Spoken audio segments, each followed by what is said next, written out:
Alright, I got a little quote for you. I am still the happiest man on earth. When you look at this, it doesn't seem very big, but this was given by Lou Gehrig on his retirement from the Yankees team. But anyways, on June 9th, 1903, in New York City, he was born by Christian Fack and Heinrich Gehrig. He grew up in a poor household. He never had anything going good for him. His father worked sporadically due to health problems, and he's a big drinker. And his mother was a maid with hardly any income at all. But he still had somewhat of a bond with his dad. He went to the gym with him every day that he would go. And by age 11, he swam across the Hudson River. At age 16, he got his first job at the Otis Elevator Company. And he started playing baseball first in the company as a lefty pitcher. And it was a little team organization through the work that like a bunch of other companies would do. And after playing with that, he had someone, a spotter, looking at him, and he signed the first contract in 1922 to the New York Yankees. Now that you know a little bit about his life, let's talk about his life with baseball. And he only played in 23 games till June 1st, 1925. So he wasn't, when he first started out there, he didn't get much playing time at all. He was just kind of nobody.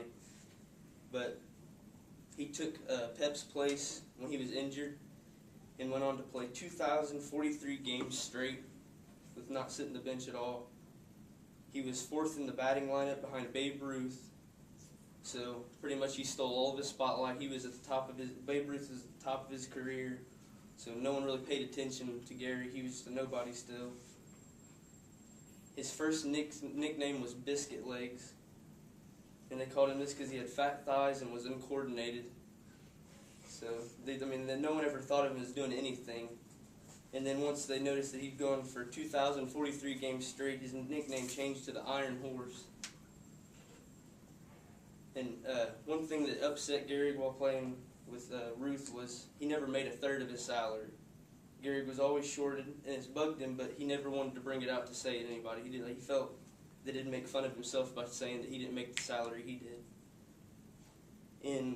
On September 29th, 1933, he married Eleanor Grace Twitchell. And when they got married, he married her in the morning, and then that night he was rushed by motorcade to the New York Yankee Stadium so he could still keep his game streak alive. In 1934, Ruth retired, and Gehrig had the spotlight for once in his life. People actually looked up to him, and he started being in the paper more, and people started acknowledging who he was. Until a couple of months later, Joe DiMaggio came along and joined the team and took the spotlight from him. He played 4 more years due to lower batting averages. It dropped from .532 to like .1 something over the period of time, so he fell downhill big time and decided to retire. And 1 month later, after he retired, he was diagnosed with ALS, also known as Lou Gehrig's disease. And the way I see it, I think this guy lived for baseball, because it's funny how 1 month after he retires, he catches like this horrible disease which starts shutting down his body, his muscles. So I think he was made to play baseball. He eventually died on June 2nd, 1941, which is exactly 60 years ago, and still remembered as a huge, he's huge in popularity and everything. People still remember him, talk about him. He's never going to be forgotten. If you go to the Yankee Stadium, he's still got plaques and stuff to remember him. In the end, Lou Gehrig was an amazing baseball player that never received the credibility he deserved. He worked hard, did amazing things, stayed with the big guys, and still never got the credit. He went from being a nobody to being a historian in just a few years. That's something to brag about. It'll never be forgotten. So that's something I see cool in Lou Gehrig. That's it.